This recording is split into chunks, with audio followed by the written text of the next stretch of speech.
अर्जुन कह रहे हैं, सैन्यो रुभयो मध्ये रथम स्थापय में अच्युत यावदेन्ना निरीक्षेयम युद्ध कामान व्यवस्थिता कैमर्या सह योधव्यम स्मरण मुध्यते।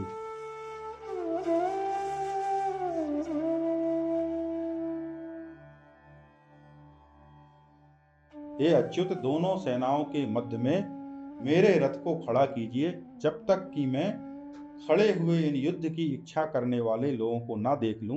इस युद्ध रूपी उद्योग में मुझे किन किन से युद्ध करना है। यहाँ कुछ बातें गौर करने वाली हैं। एक तो अर्जुन जो है अभी बल से युक्त है। पिछले ही श्लोक यानी 20वें श्लोक में हमने देखा कि रण मुध्यते धनुरुद्धम न पांडवा, मतलब रण के लिए तैयार व्यक्ति है। अब इस श्लोक में साइकोलॉजी बदल रही है। अब इस श्लोक में अर्जुन कह रहे हैं कि हे कृष्ण, मुझे युद्ध के क्षेत्र में दोनों सेनाओं के बीच में ले चलो, यानी जहां सर लोग तीर मारते हैं एक दूसरे को, वो एक दूरी होती है ताकि एक दूसरे तक शस्त्र जो है पहुंच सके। उसके बीच में एक स्पेस होता है और उसके मध्य में आकर अर्जुन अपने रथ को खड़ा करवाना चाहता है और उन दोनों सेनाओं को देखना चाहता है। और वो कह रहा है कि युद्ध कामान व्यवस्थितान, उसका कहना एक तरह से तंज कसना है कि युद्ध की कामना से आए हुए लोग। क्यों? क्योंकि पांडव तो युद्ध चाहते नहीं थे, पांडव तो संधि चाहते थे। पांडवों ने भगवान कृष्ण को शांति दूत बनाकर भी भेजा और वो उनने हर कोशिश कर ली कि कहीं से भी उनको शांति मिल जाए, लेकिन उसके बाद भी कौरव नहीं माने और दुर्योधन विशेषकर नहीं माना और अंत में युद्ध हुआ ही। तो एक तरह से वो तंज कस रहा है कि युद्ध कामान व्यवस्थितान, युद्ध की कामना से आए हुए उन लोगों को मैं देखना चाहता हूं। अब यहाँ एक बात और गौर करने वाली है कि भगवत गीता के यहाँ तक का जो स्थिति है, सैनियो रुभयो मध्य रथम स्थापियो में अच्युत, यहाँ तक अर्जुन जो है वीरता की स्थिति में, अभी वो दौर्बल्य को प्राप्त नहीं हुआ। अभी वो ये नहीं कह रहा है कि मैं कुछ नहीं कर पाऊंगा। फिर इसके बाद क्या होता है कि वो दुर्बलता को प्राप्त हो जाएगा और वो कहेगा कि भगवान कृष्ण से कि मैं युद्ध ही नहीं करना चाहता। और उसके बाद फिर आगे की स्थिति क्या है कि आखिरी में जब सारे वचन वो भगवान कृष्ण के सुन लेगा और भगवान कृष्ण का वीरता का जो विराट रूप है वो देख लेंगे, उसके बाद जो है अर्जुन फिर से अपनी पुनः स्थिति में आकर युद्ध करने लगेंगे। मतलब एक तरह से प्रक्रिया हुई। प्रक्रिया क्या हुई कि अर्जुन जो है ऐसी स्थिति में पहुंच गए कि जहां उनकी समस्त वीरता नष्ट हो गई और फिर से उनकी वीरता आ गई। मतलब वो पहले भी वीर थे और बाद में भी वीर हो गए। इसके बीच में वो एक मन के ऐसी स्थिति में पहुंच गए जहां पर उनको ये नहीं समझ में आ रहा था कि मुझे करना क्या है। तो हमारे साथ भी ऐसा ही होता है। जीवन में कई स्थितियां ऐसी होती हैं कि हम पहले बिल्कुल ठीक थे, अच्छे से विचार कर रहे थे, कंपटीशन की तैयारी कर रहे थे, ठीक है, और फिर जो है हमारे टिप मारा, हमारा बुरा समय आया और हमारे अंदर जो बल था जिससे हम बड़ी बड़ी बातें कर रहे थे, बड़े काम करना चाह रहे थे, वो बल पूरा नष्ट हो गया और हम अंधकार में चले गए, कहीं और चले गए। हमें समझ में नहीं आ रहा हमारे जीवन में करना क्या है। और फिर जो है आपने कहीं से भगवान की प्राप्ति की, कोई अच्छा साहित्य देखा और आपकी किस्मत अच्छी रही कि अच्छे लोग आपको मिल गए। उन्होंने क्या किया कि भगवान के मैसेज को आप तक पहुंचाया, यानी समझदारी को आप तक पहुंचाया।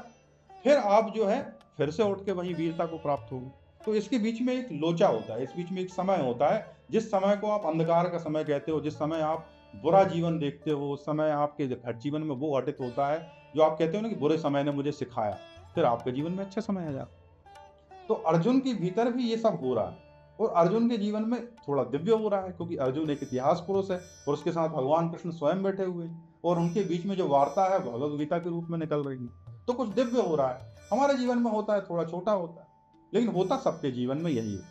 लेकिन इससे फायदा क्या हुआ? अर्जुन के जीवन में श्रेष्ठता आ गई, निष्कामता आ गई, क्योंकि उनके जीवन में वो चरम स्थिति तक पहुंच गए, एक ऐसे युद्ध तक पहुंच गए जहां करने और ना करने और जीवन और मरण के प्रश्न थे। उन प्रश्नों से बाहर आते आते उन प्रश्नों का ही गिर जाना घोषित हुआ और भगवान ने उनको उपदेश दिया, वो उपदेश उनके भीतर गया तो वो निष्कामता को प्राप्त हो गए या ज्ञान को प्राप्त हो गए या शुद्धता को प्राप्त हो गए या चरम स्थिति को प्राप्त हो गए। तो अर्जुन के जीवन का एक उपयोग हुआ, अर्जुन के जीवन के उपयोग से अर्जुन के जीवन की एक परिणति हुई। तो यदि आप चाहते हो कि आपके जीवन में भी परिणति हो, आपके जीवन में भी कोई श्रेष्ठता का आगमन, तो आपके लिए सबसे उपयोगी समय कौन सा है? एक तो समय वो था जब आप सोच रहे थे कि मुझे दुनिया जीत लेना है, लेकिन आज कौन सा समय है? जब आप ऐसी स्थिति में हो जब आपको लग रहा है कि आप किसी काम के नहीं हो, अब कोई आपका साथ नहीं दे रहा है, आप कुछ करने लायक भी नहीं हो, आप में इतना बल भी नहीं है। तो एक ये समय, तो इस समय का सर्वश्रेष्ठ उपयोग क्या है कि भगवान के ज्ञान से जुड़ जाओ। भगवान के ज्ञान से जुड़ जाओ तो क्या होगा? पहली चीज तो आप बलवान भी नहीं रहे, अब आप कुछ कर तो पा नहीं रहे हो, घाटा तो कुछ है। लेकिन यदि इस ज्ञान से जुड़ गए तो इस ज्ञान की जो यात्रा में आपके भीतर अंतःकरण में जो शुद्धता आएगी, आपके भीतर जो अंतःकरण में श्रेष्ठता आएगी, जो बल आएगा, वो दोबारा जब आप बलवान होगे तब आपके भीतर फिर वो अहंकार नहीं आएगा, वो भौतिक कलमश दोबारा नहीं आएगा। ऐसा कई लोग आपने देखे होंगे ना, वो कहते हैं कि हमने तो इतना बुरा समय देख लिया कि अब हमें किसी और चीज से बुरा ही नहीं लगा। क्यों? क्योंकि उन्होंने अपने जीवन में जब डिप मारा और उसके बाद फिर वो वापस आए, तो उस ड्यूरेशन में उन्होंने जो सीखा, उस ड्यूरेशन में उन्होंने जो लर्निंग की, वो लर्निंग उनकी गहराई में इतनी बैठ जाती है कि फिर बाद में छोटे मोटे जो टर्न आउट होते हैं उनसे उनको कोई फर्क नहीं पड़ता। एक में परिचित हैं मेरे, मैंने उनसे बात की थी, तो वो क्या थे, आर्मी में थे। और आर्मी में जाने के बाद क्या हुआ कि एक बार किसी कारण से दुर्घटना हो गई और उनका एक पैर कट गया। अब पैर कटने के बाद हम लोग जब उनसे मिलते थे या उनसे बातें करते थे तो हम देखते थे कि कुछ समय बाद जब उनका जो जीवन आया, उस जीवन में और अधिक खुशहाली थी, और अच्छे से किसानी संभालने लगे और अच्छे से मिलने लगे। तो बार बार मैंने देखा, तो मैंने उनसे बात की, मैंने पूछा कि आप इतना खुश कैसे रह लेते हो, क्योंकि आपके जीवन में तो आपने इतना दर्द देखा है। बोले बेटा यही तो रीजन है, मैंने वो दर्द इतना गहरा देख लिया है कि अब जीवन की जो छोटी मोटी समस्याएं, मुझे वो समस्याएं नहीं लगती, मुझे बहुत साधारण लगती। ज्यादा ज्यादा क्या होगा, कुछ नुकसान होगा, ज्यादा ज्यादा क्या होगा, कोई कुछ बोल देगा, इतना ही हो जाएगा ना। इसके पहले मैं ऐसा नहीं था, लेकिन अब मेरा क्या थ्रेशोल्ड बढ़ गया। तो यदि आपको उसको वैज्ञानिक रूप से भी देखो तो आपका थ्रेशोल्ड बढ़ जाता है, फिर आप छोटी छोटी बात से परेशान नहीं होते। ऐसा नहीं है कि ट्रैफिक जाम हो गया तो आप चिल्लाने लगे, ऐसा नहीं है कि आज थोड़ा बहुत आपका मार्केट में लॉस हो गया तो आप परेशान हो गए, नर्वस हो गए, ऐसा भी नहीं है कि आज थोड़ा प्रॉफिट हो गया तो उड़ने लगे।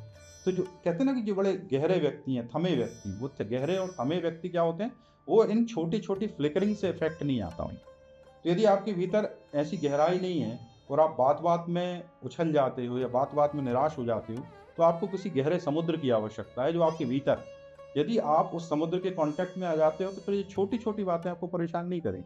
फिर आपको किसी बड़ा झटका होता है, बड़ा दर्द होता है तो प्रभावित तो मनुष्य होता ही, क्योंकि मनुष्य हो तो प्रॉब्लम से प्रभावित होगे। गर्मी लग रही है तो पसीना आएगा, इसमें कोई बुराई नहीं। लेकिन जो बिल्कुल ही छोटा और उथला रूप होता है वो आपके गहरे रूप में परिणत हो जाता है। तो भगवत गीता की यात्रा है, ये यात्रा आपको उन फ्लिकरिंग से गहराई में ले जाती है। ऐसा ही अर्जुन के साथ हुआ।